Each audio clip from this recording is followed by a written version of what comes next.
जब मनुष्य पहली बार आकाश की ओर देखता है तो उसे केवल शून्य दिखाई देता है। उसे लगता है कि ऊपर कुछ भी नहीं है, केवल फैलाव है, केवल रिक्तता है।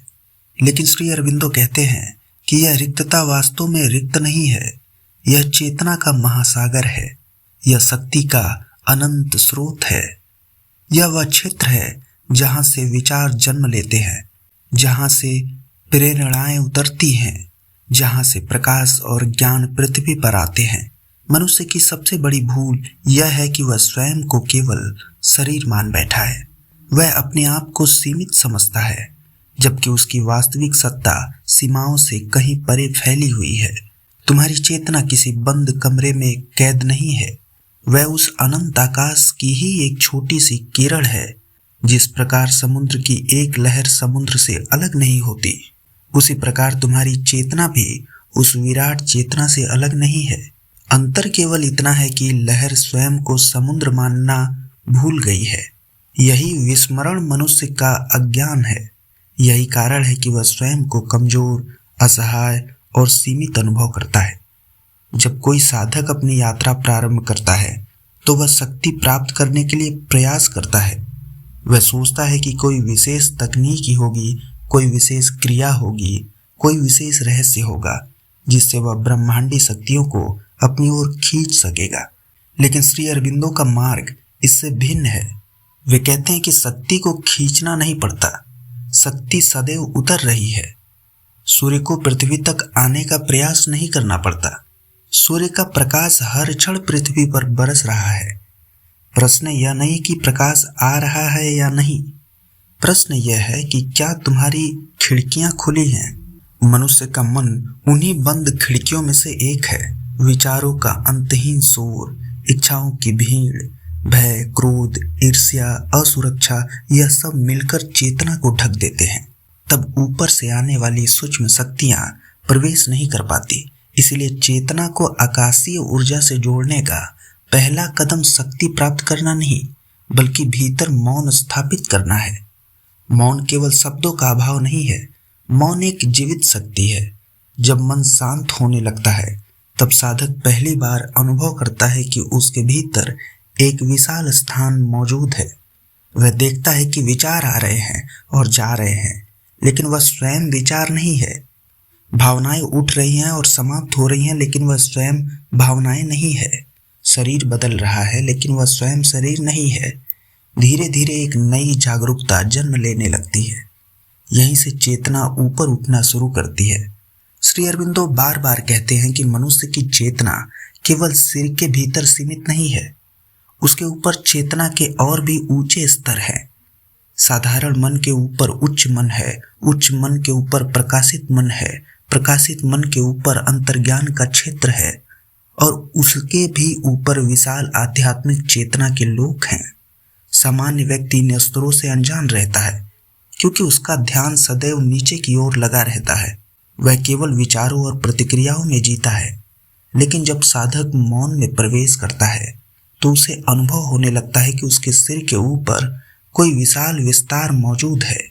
पहले यह केवल एक अनुभव होता है, फिर यह अनुभव धीरे धीरे वास्तविकता बन जाता है। उसे महसूस होने लगता है कि उसके ऊपर एक शांति है जो मन से कहीं अधिक गहरी है, एक प्रकाश है जो विचारों से कहीं अधिक स्पष्ट है, एक शक्ति है जो व्यक्तिगत प्रयास से कहीं अधिक सामर्थ्यवान है। तब एक अद्भुत परिवर्तन शुरू होता है। पहले वह सोचता था कि उसे सब कुछ स्वयं करना है, अब उसे अनुभव होने लगता है कि कोई उच्च शक्ति उसके भीतर कार्य कर रही है। विचार स्वतः स्पष्ट होने लगते हैं, निर्णय सहज होने लगते हैं, भीतर की उलझन कम होने लगती है, मन का बोझ हल्का होने लगता है, जैसे किसी ने उसके कंधों पर रखा हुआ अदृश्य भार हटा दिया हो। यही वह क्षण है जहां अधिकांश लोग भ्रमित हो जाते हैं। वे अनुभव के पीछे भागने लगते हैं। उन्हें थोड़ी शांति मिलती है और वे उसे पकड़ लेना चाहते हैं। उन्हें प्रकाश की झलक मिलती है और वो उसी में खो जाना चाहते हैं। लेकिन श्री अरविंदो चेतावनी देते हैं कि अनुभव अंतिम लक्ष्य नहीं है, लक्ष्य चेतना का परिवर्तन है। सच्ची आध्यात्मिकता किसी क्षणिक अनुभव का नाम नहीं है, वह तो संपूर्ण प्रकृति के रूपांतरण की प्रक्रिया है। आकाशीय ऊर्जा को ग्रहण करने का अर्थ यह नहीं कि तुम्हें कोई चमत्कारी शक्ति मिल जाएगी। इसका अर्थ यह है कि तुम्हारी चेतना धीरे धीरे उस उच्च अवस्था के साथ सामंजस्य स्थापित करने लगेगी जो पूरे ब्रह्मांड को संचालित कर रही है। जब यह प्रक्रिया गहरी होती है तब साधक अनुभव करता है कि ऊपर से कोई प्रवाह उतर रहा है। कभी यह शांति के रूप में आता है, कभी प्रकाश के रूप में, कभी शक्ति के रूप में, कभी आनंद के रूप में, कभी ऐसी निशब्दता के रूप में जिसमें समय जैसे रुक गया हो। वह समझने लगता है कि आकाश केवल उसके ऊपर नहीं है, आकाश उसके भीतर भी है। जो विशालता वह बाहर देखता है वही विशालता उसकी आत्मा के भीतर भी विद्यमान है। यही श्री अरविंदो का दर्शन अपनी सबसे गहरी बात कहता है कि मनुष्य को कहीं पहुंचने की आवश्यकता नहीं है, उसे केवल अपने वास्तविक स्वरूप को पहचानना है। जिस शक्ति को वो बाहर खोज रहा है उसका स्रोत भीतर भी मौजूद है। जिस प्रकाश को वह आकाश में खोज रहा है उसकी जड़ उसकी आत्मा में भी है। जिस चेतना को वह ब्रह्मांड में खोज रहा है वह उसी चेतना का एक अंश है। धीरे धीरे साधक देखता है कि उसका जीवन बदल रहा है। वही संसार है, वही लोग हैं, वही परिस्थितियां हैं, लेकिन देखने वाला बदल गया है। पहले वह प्रतिक्रियाओं में जीता था, अब वह साक्षी बनता जा रहा है। पहले वह भय में जीता था, अब उसके भीतर विश्वास जन्म ले रहा है। पहले वह संघर्ष करता था, अब वह सहयोग करना सीख रहा है। उसकी चेतना पृथ्वी से जुड़ी रहती है, लेकिन उसका सिर आकाश की ओर खुल जाता है।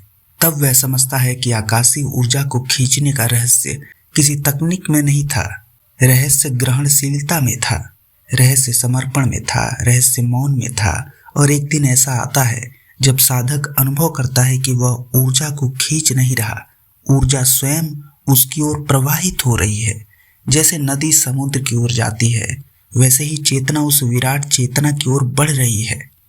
जैसे फूल सूर्य की ओर खुलता है वैसे ही उसकी आत्मा उस दिव्य प्रकाश की ओर खुल रही है। तब जीवन केवल जीवन नहीं रह जाता, वह साधना बन जाता है। हर श्वास ध्यान बन जाती है, हर क्षण एक अवसर बन जाता है, हर अनुभव चेतना के विस्तार का माध्यम बन जाता है। और तब भीतर से एक आवाज उठती है, जिस आकाश को मैं बाहर खोज रहा था वह सदैव मेरे भीतर था। जिस ऊर्जा को मैं प्राप्त करना चाहता था वह सदैव मेरे ऊपर बरस रही थी। जिस चेतना की मैं तलाश कर रहा था वह मेरी वास्तविक पहचान थी।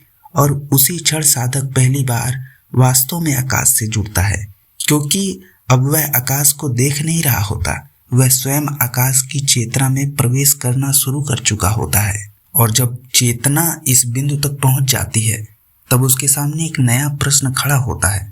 वह पूछती है कि यदि यह आकाशीय शक्ति वास्तव में मौजूद है, यदि यह चेतना वास्तव में ऊपर से उतरती है, तो फिर मनुष्य इतना अंधकारमय क्यों है?